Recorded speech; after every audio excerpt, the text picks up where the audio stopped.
ಶಿವಮೊಗ್ಗ ಜಿಲ್ಲಾ ಪೊಲೀಸ್ ವತಿಯಿಂದ ರಸ್ತೆ ಸುರಕ್ಷತಾ ಮಾಸಾಚರಣೆ ಅಂಗವಾಗಿ ಸಾರ್ವಜನಿಕರಲ್ಲಿ ಸಂಚಾರ ನಿಯಮಗಳ ಬಗ್ಗೆ ಜಾಗೃತಿ ಮೂಡಿಸುವ ಹಿನ್ನೆಲೆಯಲ್ಲಿ ಕೋಟೆ ಪೊಲೀಸ್ ಠಾಣೆ ಗೆಸ್ಟ್ ಹೌಸ್ ಆವರಣದಲ್ಲಿ ರಸ್ತೆ ಸಂಚಾರ ನಿಯಮಗಳ ಜಾಗೃತಿ ಪ್ರದರ್ಶನ ಕಾರ್ಯಕ್ರಮವನ್ನು ನಡೆಸಲಾಯಿತು.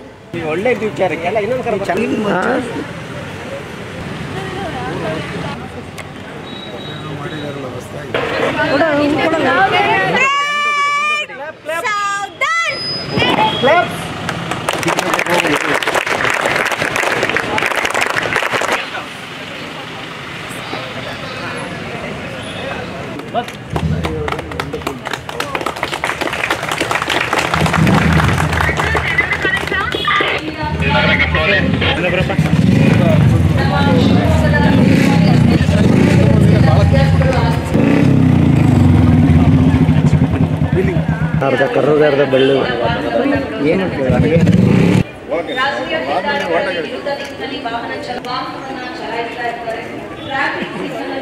ಪಾಲಿಸುವಂತಹ ನಿಟ್ಟಿನಲ್ಲಿ ನಿಮಗೆ ಜಾಗೃತಿ ಕೋಟೆ ರಸ್ತೆಯಲ್ಲಿರುವಂತಹ ಪೊಲೀಸ್ ಗೆಸ್ಟ್ ಹೌಸ್ ಆವರಣದಲ್ಲಿ ಹಮ್ಮಿಕೊಳ್ಳಲಾಗಿದೆ.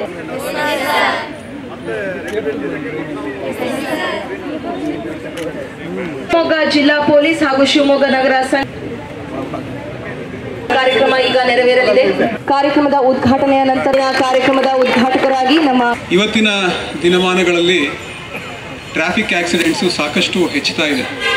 ಒಳ್ಳೆ ರೋಡ್ಸ್ ಆಗ್ತಾ ಇದೆ, ವೆಹಿಕಲ್ಸ್ ಕೂಡ ಸಾಕಷ್ಟು ವೇಗವಾಗಿ ಹೋಗ್ತಕ್ಕಂಥ ಕೆಪಾಸಿಟಿನ ಹೊಂದಿರ್ತದೆ. ಸೊ ಹಾಗೆ ಯುವಕರು ಎಸ್ಪೆಷಲಿ 20, 25, 30 ವಯಸ್ಸಿನ ಯುವಕರು ರೋಡ್ ಮೇಲೆ ಪ್ರಾಣ ಬಿಡ್ತಾ ಇದ್ದಾರೆ. ನಮ್ಮ ಶಿವಮೊಗ್ಗ ಜಿಲ್ಲೆನಲ್ಲಿ ಒಟ್ಟಾರೆ ಒಂದು ವರ್ಷದಲ್ಲಿ ಒಂದು 30 ರಿಂದ 35 ಮರ್ಡರ್ ಪ್ರಕರಣಗಳಾದರೆ 350 ರಿಂದ 360 ಆಕ್ಸಿಡೆಂಟ್ ಪ್ರಕರಣಗಳಾಗ್ತವೆ, ಫೇಟಲ್ ಡೆತ್ಸ್. ಕಳೆದ ವರ್ಷ 24ನೇ ಇಸ್ವಿನಲ್ಲಿ 363 ಜನ ರೋಡ್ ಮೇಲೆ ಆಕ್ಸಿಡೆಂಟ್ಸಿಂದ ಪ್ರಾಣನ ಕಳ್ಕೊಂಡಿದ್ದಾರೆ. ಅವರ ಫ್ಯಾಮಿಲೀಸು ಒಂದು 2000-3000 ಜನ ಆಗ್ತಾರೆ, close first circle of family. ಅಷ್ಟು ಜನಕ್ಕೂ ಸಾಕಷ್ಟು ನೋವು ಇರುತ್ತೆ. ನಮ್ಮ ಯಾರೋ ದುಡಿಯೋ ಮಗ ಇರ್ತಾನೆ, ಅಥವಾ ಲವಿಂಗ್ ಹಸ್ಬೆಂಡ್ ಇರ್ತಾನೆ, ಅಥವಾ ಯಾವುದೋ ಪುಟಾಣಿ ಮಕ್ಕಳ ತಂದೆ ಇರ್ತಾರೆ, ಅವರು ಜೀವನ ತ್ಯಜಿಸಿರ್ತಾರೆ. ಆದ್ದರಿಂದ ಟ್ರಾಫಿಕ್ ರೂಲ್ಸ್ ಏನಿರುತ್ತೆ ಅದನ್ನು ಕಡ್ಡಾಯವಾಗಿ ನಾವೆಲ್ಲರೂ ಕೂಡ ಪಾಲನೆ ಮಾಡಬೇಕು. ಎಸ್ಪೆಷಲಿ ಇವತ್ತು 15-16 ವಯಸ್ಸಿನ ಮಕ್ಕಳು ಬಂದಿದ್ದೀರಿ, ನಿಮಗೆಲ್ಲ ಈಗಲೇ ಗಾಡಿ ಓಡಿಸ್ಲಿಕ್ಕೆ ಪರವಾನಗಿ ಕೂಡ ಇರೋದಿಲ್ಲ.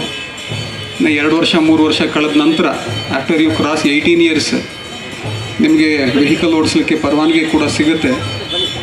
ಸೊ ಈಗಲಿಂದನೇ ಇದನ್ನು ನೀವು ಇನ್ಕಲ್ಕೇಟ್ ಮಾಡ್ಕೋಬೇಕು. ಟ್ರಾಫಿಕ್ ರೂಲ್ಸ್ನ ನಾವು ಪಾಲನೆ ಮಾಡಬೇಕು. ಟ್ರಾಫಿಕ್ ರೂಲ್ಸ್ನ ಯಾಕೆ ಪಾಲನೆ ಮಾಡಬೇಕು ಅಂತಂದರೆ ನಮ್ಮ ಸುರಕ್ಷತೆಗೋಸ್ಕರ ನಾವು ಪಾಲನೆ ಮಾಡಬೇಕು. ಜೀವವನ್ನ ಉಳಿಸಿದಂತಹ ಗಾಯಾಳುಗಳನ್ನ ತಕ್ಷಣವೇ ಆಸ್ಪತ್ರೆಗೆ ದಾಖಲಿಸಿ ಅವರಿಗೆ ಬೇಕಾದಂತಹ ಚಿಕಿತ್ಸೆಯನ್ನ ನೀಡುವಂತಲ್ಲಿ ನೆರವು ಮಾಡ್ತಾ ಇದ್ದಾರೆ. ವೇದಿಕೆಯ ಮೇಲೆ ಜೀವರಕ್ಷಕ ಬಿರುದನ್ನ ಪಡೆದವರು ಶ್ರೀಕಾಂತ್ ಹಾಗೂ ಪ್ರವೀಣ್ ಕುಮಾರ್ ಅವರು. ಎಲ್ಲರೂ ಹಿಂಜರಿಯುವಂಥದ್ದು ಸಾಮಾನ್ಯ. ಈಗ ವೇದಿಕೆಯ ಮೇಲೆ ಟೋಲ್ ಫ್ರೀ ನಂಬರ್ ಅನಾವರಣ ಮಾಡ್ತಾ ಇದ್ದಾರೆ. ಸಂಖ್ಯೆ ಈ ರೀತಿ ಇದೆ, ಪೆನ್ನು ಹಾಳೆ ಇದ್ರೆ ಬರ್ಕೋಬಹುದು. 8277983404. ಮತ್ತೊಮ್ಮೆ ಹೇಳ್ತಾ ಇದ್ದೀನಿ, 8277983404. ಇದು ಟೋಲ್ ಫ್ರೀ ನಂಬರ್. ಈಗ ನೀವು ಏನು 112-108 ನಂಬರ್ ಹೇಳಿದ್ರಲ್ಲ, ಅದೇ ರೀತಿ ಇದು ಕೂಡ ಟೋಲ್ ಫ್ರೀ ನಂಬರ್ ಆಗಿರುತ್ತೆ.